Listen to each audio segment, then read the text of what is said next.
গোলাপি বেলেপাথরে তৈরি জয়পুর রাজস্থানের রাজধানী শহর। জয়পুর স্থাপনের আগে অম্বর ছিল কাছাওয়া রাজাদের রাজধানী। এই কাছাওয়া রাজারা ছিলেন অযোধ্যার রাজা রামচন্দ্রের কনিষ্ঠ পুত্র কুশের বংশধর।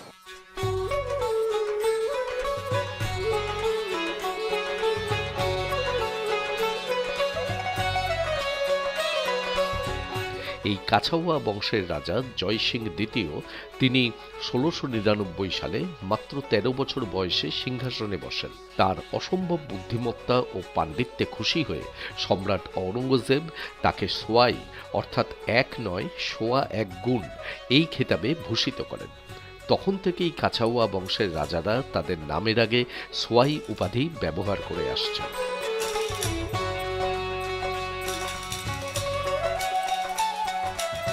জয়সিংহ দ্বিতীয় ১৭২৭ থেকে ১৭৩২ সালের মধ্যে তার রাজধানী অম্বর থেকে জয়পুরে স্থানান্তরিত করে এবং এই জয়পুর নগরী গঠনের ক্ষেত্রে কিন্তু মহারাজা সোয়াই জয়সিংহকে সহায়তা করেছিলেন দুজন বাঙালি।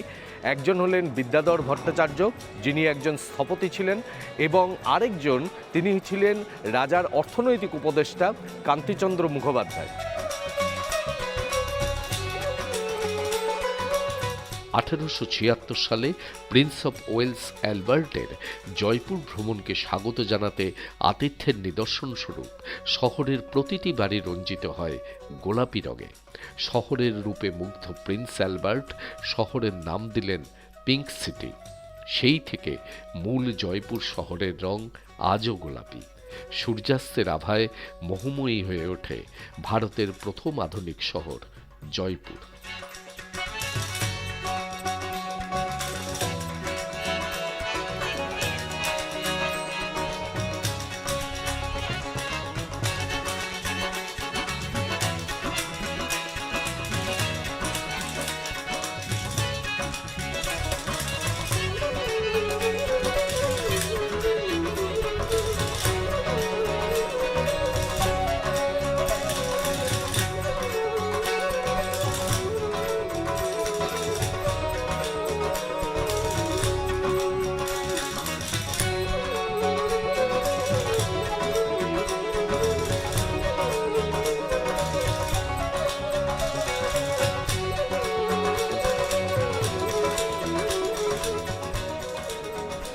আজকে ১৭ই অক্টোবর ২০২৫।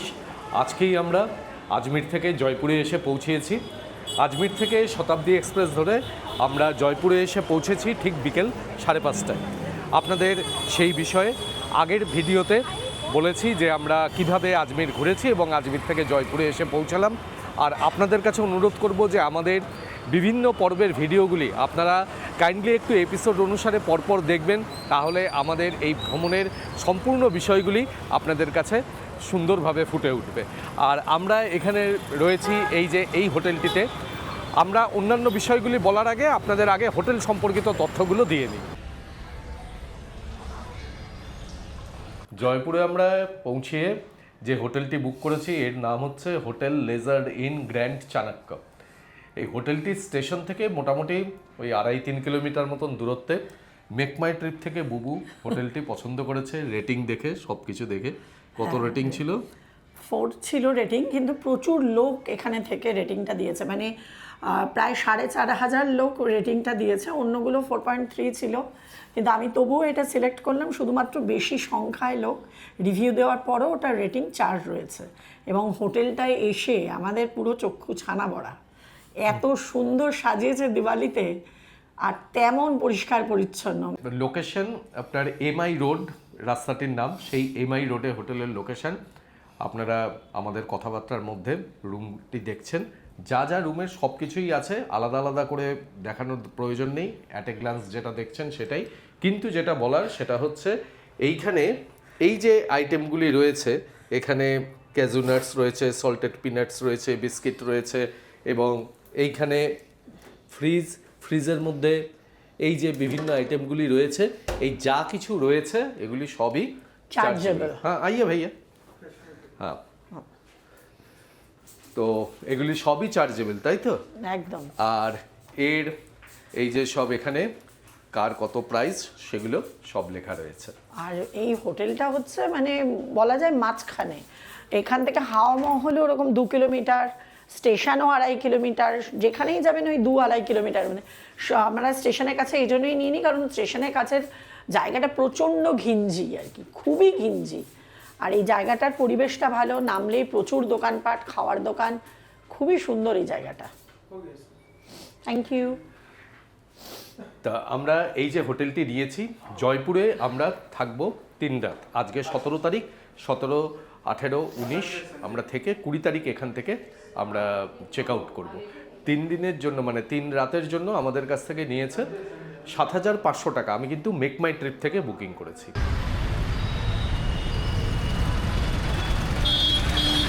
এখন আমরা যে রাস্তাটি দিয়ে হাঁটছি এই রাস্তাটি হলো জয়পুরের MI রোড। এটি একেবারে শহরের কেন্দ্রস্থলে এবং 2 দিন পরেই দিওয়ালি। তার আগে পুরো রাস্তাটি এবং আশেপাশের দোকানগুলি অপূর্ব সুন্দর সাজানো হয়েছে। আমরা এই রাত্রিবেলায় এখন বেরিয়েছি আর এই আলোকিত রূপ সত্যিই দেখে মুগ্ধ হওয়ার মতন। আজকে 18ই অক্টোবর 2025, জয়পুরে এখন পুরো দেওয়ালির আমেজ। এখন আমরা হোটেল থেকে বেরিয়ে জয়পুরের একটা বিখ্যাত রাজস্থানী থালির জায়গা আছে, সেটা হচ্ছে লক্ষ্মী মিষ্টান ভান্ডার, মিষ্টির দোকান, কিন্তু সেখানে অসম্ভব ভালো রাজস্থানী থালি পাওয়া যায়, সব জায়গাতে দারুণ রেটিং। তো আমরা আগে সেখানে যাব, তারপরে সেখান থেকে আমরা সিটি প্যালেস, হাওয়া মহল, যন্তর মন্তর, জহরি বাজার, বাপু বাজার, এই সমস্ত এলাকাগুলো ঘুরব। দারুণ একটা ট্রিপ হবে আজকে, আমাদের সঙ্গে থাকুন।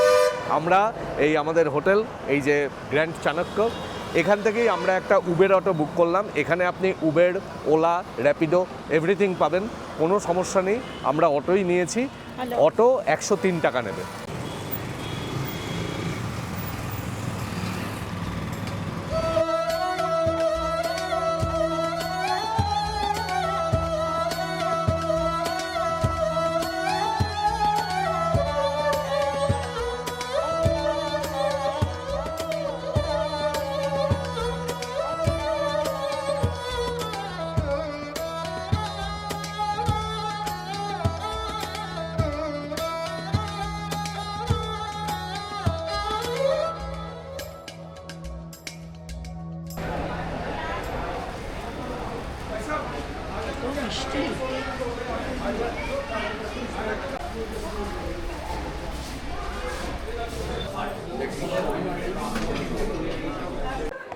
আমরা এখন এসেছি জয়পুরের বিখ্যাত LNB মানে লক্ষ্মী মিষ্টান্ন ভাণ্ডারে। এই দোকানটি জহরি বাজারে অবস্থিত আর এই দোকানটির সুবিশাল ইতিহাস রয়েছে। তবে খাওয়ার আগে ইতিহাস নিয়ে বেশি কিছু বলবো না, একটা কথাই বলবো, প্রায় 300 বছরের পুরনো দোকান, 1727 সালে প্রতিষ্ঠিত।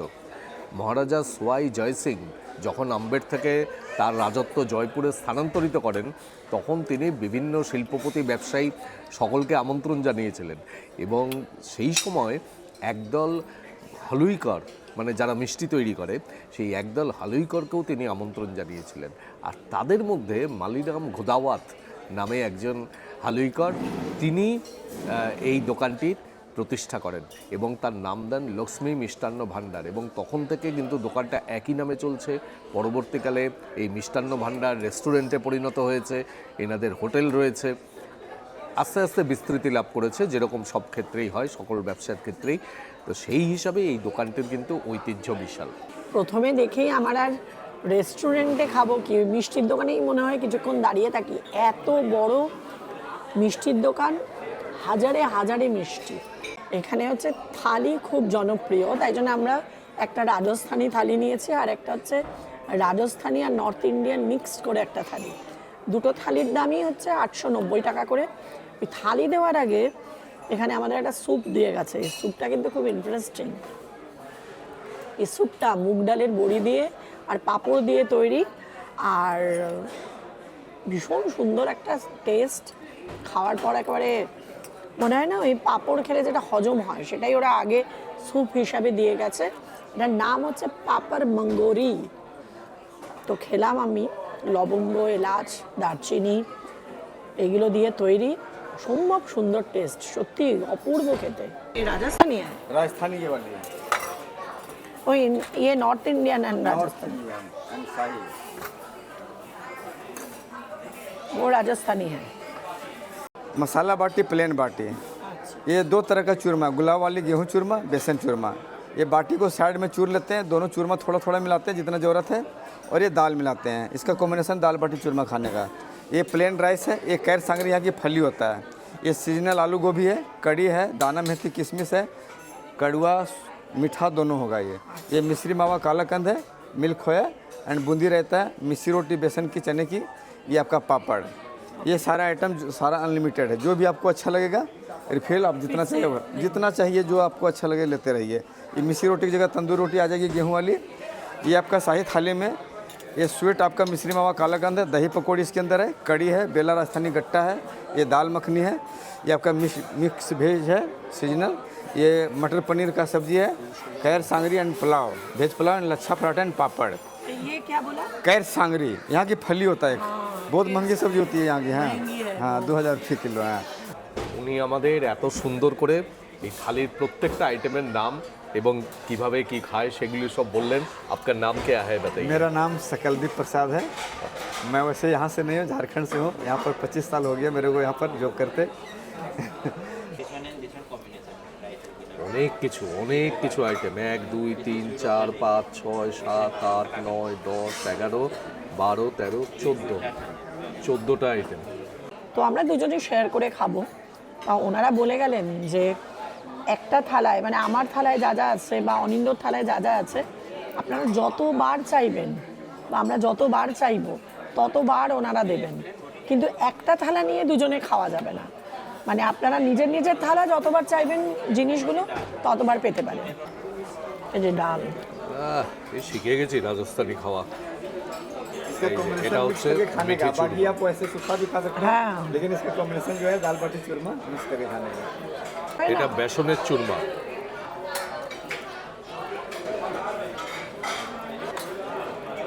আর এর সাথে এবারে অল্প একটু ডাল মিশিয়ে নিয়ে বেসন চুরমাটা হচ্ছে যে আমরা যে বেসন দিয়ে লাড্ডু বানাই না, ঠিক ওই জিনিসটাই, ওটাই গুঁড়ো অবস্থায় দিয়ে গেছে, বাটির সাথে মেখে খাওয়া।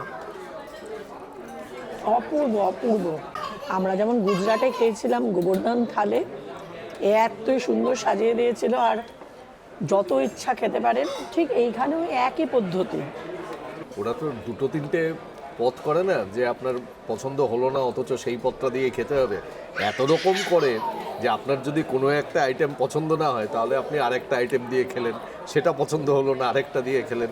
মানে ঘুরিয়ে ফিরিয়ে বেশ খাবার মধ্যে বৈচিত্র্য আসবে, যে একটার পর একটা।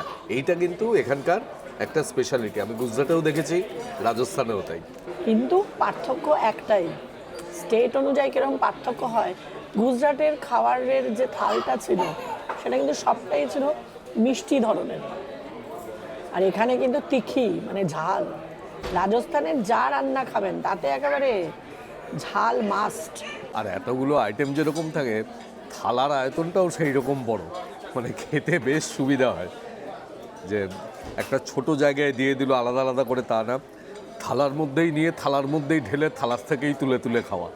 নিরামিষ খাওয়ার 900 টাকা করে থালি, মানে একটা বাড়াবাড়ি পর্যায়ে। তা আবার রুটি, ভাত তো এইটুকুনি। কিন্তু আমরা যে গুজরাটে খেয়েছিলাম, গুজরাটের দামটা কিন্তু তুলনামূলকভাবে অনেক কম ছিল। এখানে দামটা আমার মনে হলো প্রচুর বেশি। আপনি একটা রুটি আর ওইটুকুনি খেলেই পেট ভরে যাবে। ওরা যতই বলুক আপনি আরও নেবেন, আরও খাবেন, কিন্তু আমরা খেতে পারবো না। তাতে করে আমাদের জন্য মনে হয়েছে এই টাকাটা অনেক বেশি। মিষ্টি রুটি, বাজরার রুটি এগুলো তো বেশি খাওয়া যায় না। ভাত ওরা চাইলে এইটুকুনিই দেবে, 1869। শুধু তো খাবার নয়, খাবারের সঙ্গে অনেক কিছু যুক্ত থাকে, যেমন পরিবেশ কেমনভাবে দিল, এখানকার স্টাফ কীরকম, তাদের বিহেভিয়ার, সেইগুলো যদি বলেন সব কিছু খুব ভালো। খুব সুন্দর অ্যাম্বিয়েন্স, দেওয়া থাওয়া খুব ভালো, পরিষ্কার পরিচ্ছন্ন, এবং স্টাফেদের ব্যবহারও দেখলাম খুব ভালো। শুধু একটাই নেগেটিভিটি, সেটা হচ্ছে একটু দামটা বেশি। এছাড়া সবটা খুব ভালো, রান্নার স্বাদ খুবই ভালো। এইমাত্র খাওয়া দাওয়া করলাম, এখন আর মিষ্টি খাচ্ছি না, মিষ্টি পরে খাবো বিকেলের দিকে। এখন একটু হাওয়া মহলের হাওয়া খেয়ে আসি।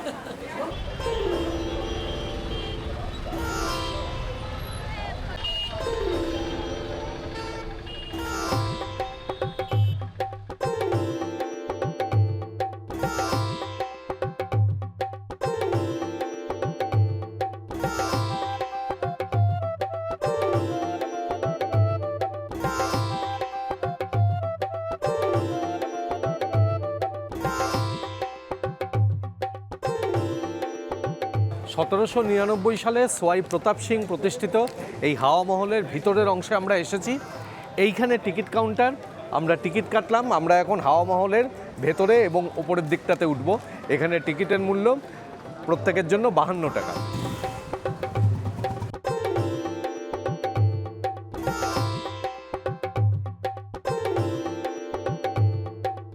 এই যে গেটটা দিয়ে আমরা ভেতরে প্রবেশ করলাম, এই গেটটার নাম আনন্দপল্লী গেট।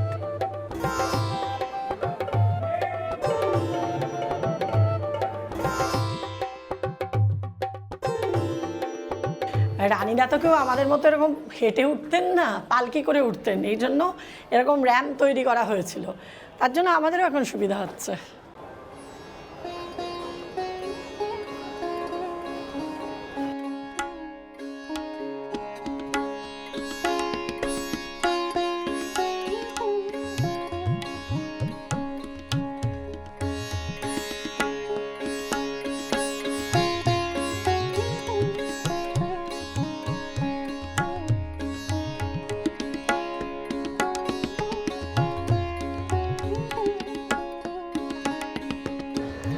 আমি এখন যেমন জানলা দিয়ে শহরের দৃশ্য দেখছি, ঠিক রানীরাও এরকম শহরের দৃশ্য, শহরের ঘটনাবলী এরকম জানলা দিয়ে দেখতো, কিন্তু তাদের কিন্তু নিচ থেকে দেখা যেত না।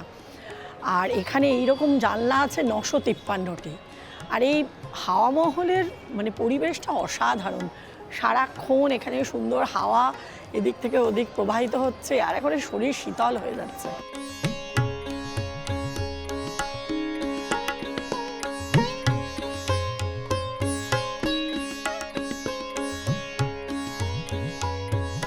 এই হাওয়া মহলের একদম উপরে চলে এসেছি, কি সুন্দর। আর উপর থেকে পুরো জয়পুর সিটিটা দেখা যাচ্ছে। আর ওপরটা দেখুন কি দারুণ লাগছে, ভেতরের পরিবেশটা এত সুন্দর।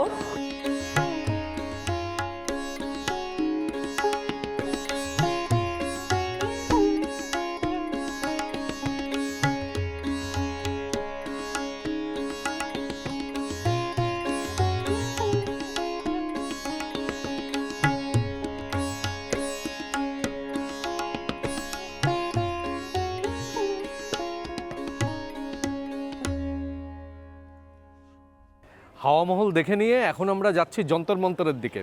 এই হাওয়া মহলের সোজাসুজি যে রাস্তাটি রয়েছে, সেই রাস্তাটি দিয়েই কিন্তু আপনারা যন্তর মন্তর পর্যন্ত পৌঁছতে পারবেন। হেঁটেই যাওয়া যায়, ওই মাত্র 250-300 মিটার মতন দূরত্ব। এখন আমরা এসে পৌঁছেছি যন্তর মন্তরে। জয়পুরের প্রতিষ্ঠাতা সোয়াই জয়সিং দ্বিতীয়, তিনি 1724 থেকে 1738 সালের মধ্যে মোট 5টি যন্তর মন্তর ভারতের 5টি জায়গাতে তৈরি করেন। এই জায়গাগুলি হলো দিল্লি, উজ্জয়িনী, মথুরা, বারাণসী এবং জয়পুর। জয়পুর সবার শেষে বললাম এই কারণে, এই বাকি 4টি জায়গাতে তিনি যন্তর মন্তর নির্মাণ করে জ্যোতির্বিদ্যার যে বাস্তুগত প্রয়োগ এবং তার যে আর্কিওলজিক্যাল যে স্ট্রাকচার, সেগুলি গঠন করার পরে তার থেকে তিনি যে অভিজ্ঞতা সঞ্চয় করেছিলেন, সেই সমস্ত অভিজ্ঞতা কাজে লাগিয়ে এই জয়পুরের যন্তর মন্তর সর্বশেষে তৈরি হয়। আসলে এর নির্মাণ কার্য শুরু হয়েছিল 1728 সাল থেকে এবং শেষ হয় গিয়ে ওই যে বললাম যে সবগুলির অভিজ্ঞতা নিয়ে 1734 সালে। এখানে পৃথিবীর বৃহত্তম সূর্যঘড়ি রয়েছে, রাশি নক্ষত্র গণনার বিষয় রয়েছে। এখান থেকে বিভিন্ন উপায়ে সময়ের নির্ভুল গণনা এখনও করা যায়, একেবারে ঘন্টা, মিনিট, সেকেন্ড হিসেবে। এবং সূর্যের উত্তরায়ণ ও দক্ষিণায়ন অবস্থানের উপর নির্ভর করে এখানে যে দুটি বিশাল জয়প্রকাশ যন্ত্র রয়েছে, সেই জয়প্রকাশ যন্ত্রের মাধ্যমে যে নির্ভুল হিসাব, যে কোথায় সূর্যরশ্মি পড়ে এবং কিভাবে দিন ও রাত্রের গণনা হয়, সমস্ত কিছু পুঙ্খানুপুঙ্খভাবে রয়েছে এই জয়পুরের যন্তর মন্তরে। 2010 সালে জয়পুরের এই যন্তর মন্তর ইউনেস্কোর ওয়ার্ল্ড হেরিটেজ সাইটের অন্তর্গত হয় এবং এখানকার যন্ত্রগুলি ঘুরে ঘুরে দেখবেন, সময় নিয়ে দেখবেন, প্রয়োজনে গাইডের সাহায্য নেবেন, খুব ভালো লাগবে।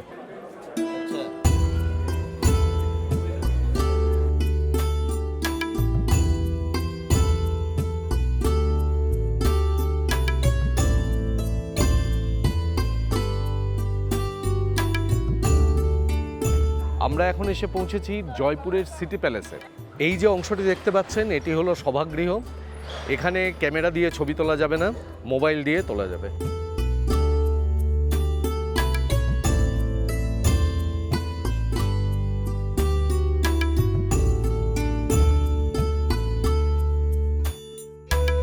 সিটি প্যালেসের প্রবেশ মূল্য 300 টাকা করে ভারতীয়দের ক্ষেত্রে এবং 400 টাকা করে বিদেশি পর্যটকদের ক্ষেত্রে। আর 5 থেকে 12 বছরের শিশু বা যারা সিনিয়র সিটিজেন, ডিফেন্স পার্সোনাল, তারপরে স্পেশালি এবেলড পার্সন যারা, তাদের ক্ষেত্রে ভারতীয়দের ক্ষেত্রে প্রবেশ মূল্য হচ্ছে 150 টাকা করে এবং বিদেশিদের ক্ষেত্রে সেটি হচ্ছে 250 টাকা করে। আর যদি আপনি সিটি প্যালেসে একটি রয়্যাল ট্যুর হয় সেটি যদি করতে চান তাহলে 4000 টাকা করে আপনাকে টিকিট কাটতে হবে। সেই রয়্যাল ট্যুরে আপনি চন্দ্রমহলের ভেতরে প্রবেশ করতে পারবেন, যেটা সাধারণ 300 টাকার টিকিটে করা যায় না। এখন আমরা যে বিল্ডিংটির সামনে যাচ্ছি এই বিল্ডিংটির নাম হলো মুবারক মহল। এটি 1900 খ্রিস্টাব্দে সোয়াই মাধো সিং দ্বিতীয় তিনি নির্মাণ করেছিলেন। রাজার সাথে যারা দেখা করতে আসতেন, মানে যারা রাজার স্পেশাল গেস্ট, তাদেরকে তিনি এখানে ইনভাইট করতেন। এটা আসলে একটা ইনভাইটেশন রুম। এখন এই মুবারক মহল এটি একটি টেক্সটাইল গ্যালারিতে পরিণত। রাজপুত এবং মোগল শৈলীতে তৈরি এই মুবারক মহল। আর এই মুবারক মহলের সামনের যে কাজগুলি দেখছেন এগুলি মধ্যে বিভিন্ন পার্সিয়ান কাজও রয়েছে, অর্থাৎ পার্সিয়ান, মুঘল এবং রাজপুত আর্কিটেকচারের সংমিশ্রণ হচ্ছে এই মুবারক মহল।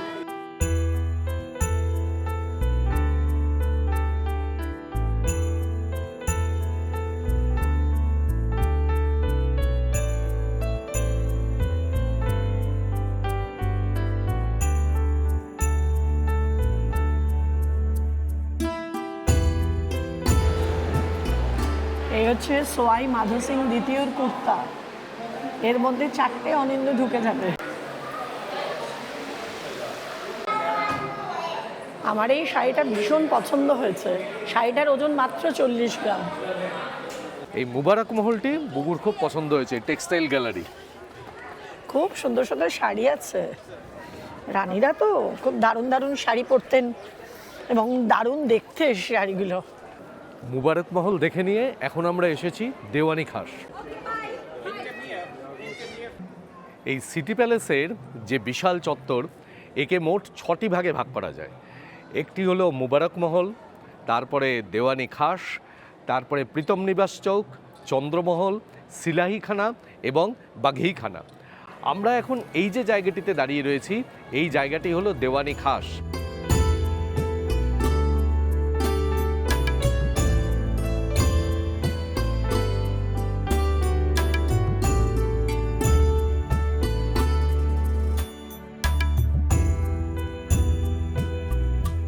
আর এই দেওয়ানি খাসের বৈশিষ্ট্য হচ্ছে দেওয়ানি খাসের দুদিকে 2টি জলপাত্র রয়েছে, রূপোর জলপাত্র। এই 2টি রূপোর জলপাত্রর এক একটি হচ্ছে 5.2 ফুট উচ্চতা, ওজন হচ্ছে 340 কেজি এবং সেগুলি বলা হয় যে 40,000 রূপোর মুদ্রা গলিয়ে সেই রূপোর জলপাত্র দুটি তৈরি। আর এক একটা পাত্রতে 4500 লিটার করে জল ধরে। এটা তৈরি করেছিলেন 1901 খ্রিস্টাব্দে সোয়াই মাধো সিং।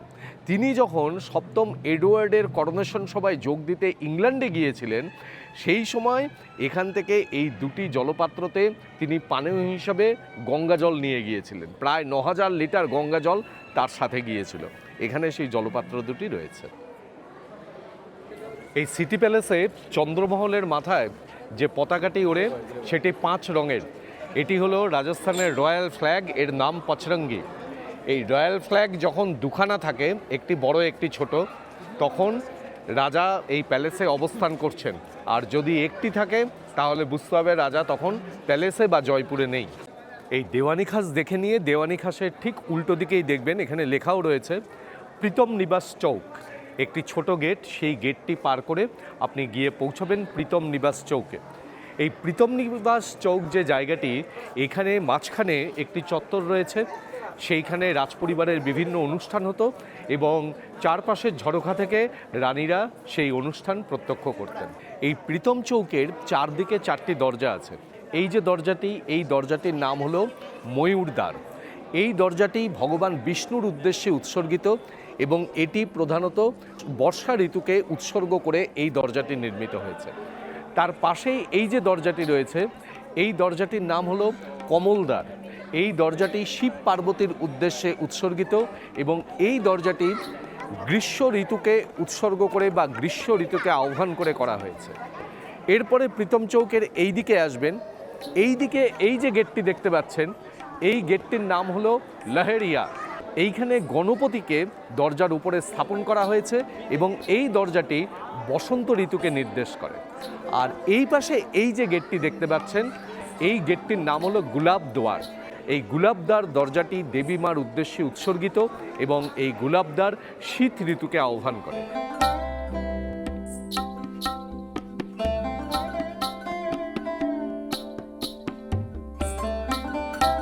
প্রীতম চৌকের এই অংশে ঠিক আমার পেছনে এই যে মহলটি দেখছেন, এটি হলো চন্দ্রমহল। এই মহলটি মহারাজা জয়সিং দ্বিতীয় তিনি তার পত্নী চন্দ্রাবতীর উদ্দেশ্যে নির্মাণ করেছিলেন। এই মহলটি হলো 7 তলা। এখানে ভেতরে একটি অভ্যর্থনা কক্ষ আছে, শীষ মহল আছে, বাদল মহল আছে, ডাইনিং হল আছে, ভেতরে একটি আর্ট গ্যালারি আছে, বিভিন্ন অংশ রয়েছে। কিন্তু এই চন্দ্রমহলের ভেতরে এখন প্রবেশ করতে দেওয়া হয় না। মানে আমরা যে 300 টাকার টিকিট কেটে এসেছি, সেই টিকিট কেটে এই চন্দ্রমহলের ভেতরে প্রবেশ করা যায় না। এই প্রীতম চৌক থেকেই আপনাকে দেখতে হবে। চন্দ্রমহলের ভেতরে যদি আপনি প্রবেশ করে ওই গ্যালারিগুলি দেখতে চান, তাহলে 4000 টাকার টিকিট কাটতে হবে। আরও 2টি অংশ বাকি রইল। একটি হলো রাজাদের অস্ত্রশস্ত্রের ভাণ্ডার শিলাহিখানা, আরেকটি হলো পালকির ভাণ্ডার, বিভিন্ন রাজঘরানার পালকি তার ভাণ্ডার, সেটি হলো বাঘিখানা। কিন্তু শিলাইখানা এখন মেনটেনেন্সের জন্য বন্ধ। বাঘিখানাতে গেলাম, সেখানে বলল যে ক্যামেরা দিয়ে ছবি তোলা যাবে না, মোবাইল সে লে সকতে হ্যায়। তো তারই কিছু টুকরো ছবি আপনাদের দেখিয়ে দিচ্ছি। এই হলো সিটি প্যালেসের সাধারণ দর্শকদের জন্য, আমাদের সাধারণ নাগরিকদের জন্য যেটুকু অংশ উন্মুক্ত সেইটুকু। আমরা যখন 10 বছর আগে এসেছিলাম সিটি প্যালেসে, তখন কিন্তু সিটি প্যালেসের অনেক জায়গায় সাধারণ দর্শকদের জন্য উন্মুক্ত ছিল। এখন চন্দ্রমহলই তো তখন আমরা দেখতে পেয়েছি। হ্যাঁ, এখন সবটাই তুলতে দিত না, কিন্তু দেখতে দিত। আর এখন সবটাই চলে গেছে রাজঘরানার ইয়েতে বা রয়্যাল ট্যুর। আপনি মানে আরো পয়সা চাই, ওই 4000 টাকা করে 4000 টাকা করে টিকিট কেটে তারপরে আপনি দেখতে পাবেন। এটা সবার পক্ষে তো সম্ভব নয় না।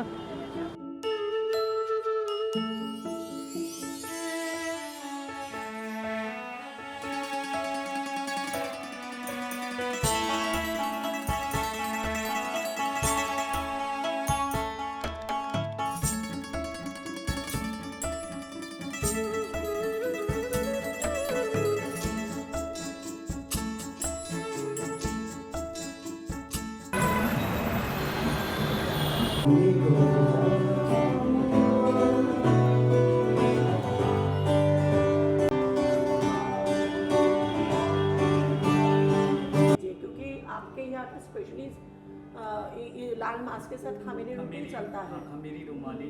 আমরা এমআই রোডের হান্ডি রেস্টুরেন্টে এসেছি। এই হান্ডি রেস্টুরেন্টের কিন্তু এখানে পরপর অনেকগুলি দোকান রয়েছে।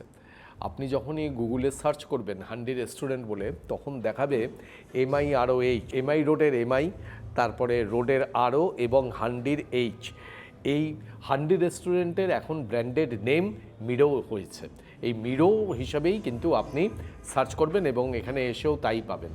আর প্রায় 40 বছরের পুরনো রেস্টুরেন্ট। গুগলেও এর রেটিং খুব ভালো। অনিন্দ সেই জবের থেকে বিকানের ঢুকেছি, তবে থেকে আমার মাথা খেয়ে নিচ্ছে লাল মাছ খাবো, লাল মাছ খাবো। আসলে রাজস্থানের প্রধান খাদ্য ডাল বাটি চুরমা, আপনারা সবাই জানেন। এছাড়া বিখ্যাত কিছু খাবার আছে, যেমন লাল মাছ, মিশি রুটি, এগুলো আছে। যে কোনো জায়গায় এসে সেই জায়গার খাবার না খেলে আমার কাছে মনে হয় ওটা অপরাধ। ওই জন্য আমরা অবশ্যই টেস্ট করব এবং আপনাদের কাছে তুলে ধরবো যে কীরকম খেতে। ওনারা বললেন যে এখানকার সবচেয়ে ভালো স্টার্টারের নাম জংলি চিকেন। ওরা নাকি এটাই করে, অনেক ইন্ডিয়ান স্পাইস দিয়ে এটা তৈরি। এটা কিন্তু উইথ বোন একটা স্টার্টার। আর এখানে 4টেই মাত্র পিস দেওয়া হয়। এখন আমরা খেয়ে দেখছি যে খাবারটা কীরকম তৈরি করেছে। এত তো কথা বললাম, কিন্তু খাবার কেমন তৈরি হয়েছে তার উপরই নির্ভর করবে रेस्टोरेंट কেমন। खाने के बाद जो वाव आता है ना, वो नहीं आ रहा है। ওনারা আমাদের এটা সাজেস্ট করেছেন বটে, কিন্তু আমি খেয়ে যে খুব আহামরি আমি যেটা বলবো না, সেটা খাওয়ার পর মনে হয় না যে আহা কি খেলাম, মুখে একদম মিলিয়ে গেল, তা কিন্তু হলো না। তো যাই হোক, দেখা যাক লাল মাংসে কি হয়। আমরা প্রথমে নিয়েছি খামেরি রুটি। এই লাল মাছ কিন্তু খুব সুন্দর একটা হাড়ির মতো ব্যাপার, একদম মাটির পাত্রে এনেছে, দেওয়াটা খুব সুন্দর। আর টেস্টটাও বেশ ভালো, খুবই ভালো। আমি ঝাল তো খুব একটা খাই না, লাল মাছে মশলাপাতি দেওয়া রয়েছে যথেষ্ট, কিন্তু খামেরি রুটিটা দিয়ে খেতে বেশ ভালো লাগছে। খামিরি রুটি কিন্তু মুঘলদের আমল থেকে প্রচলিত এখানে। খামির কাকে বলে? খামির হচ্ছে ইস্টেরই উর্দু নাম হচ্ছে খামির। তো যাই হোক, ইস্ট দিয়ে বানানো একটা রুটি, খুব সুন্দর তান্দুর করে দেওয়া আর নরম তুলতুলে, খুব সুন্দর যাচ্ছে এই মাটনের সঙ্গে আর কি।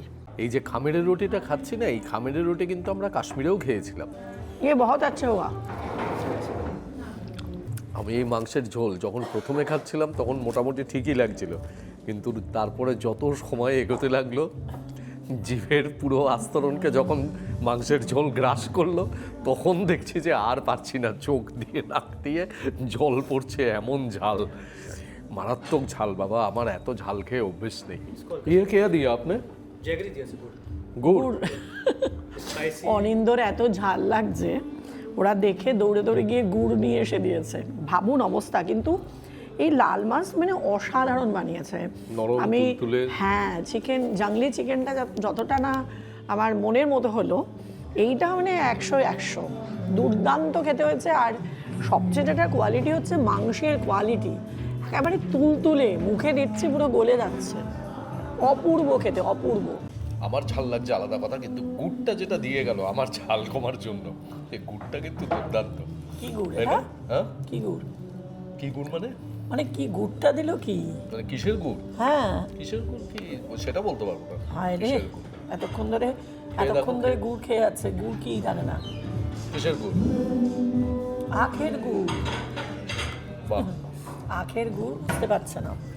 অনিন্দ আসলে মিষ্টি ছাড়া আর কিছুই বোঝে না সে অর্থে। এবার বললে আবার ওইদিকে মুখ টুক ভেঙাচ্ছে আমায় আর কি। কিচ্ছু বোঝে না রান্নার, ওকে শুধু কচুরি, চপ আর মিষ্টি। সব জায়গায় গিয়ে রেস্টুরেন্টে গিয়ে একই খাবার খোঁজে।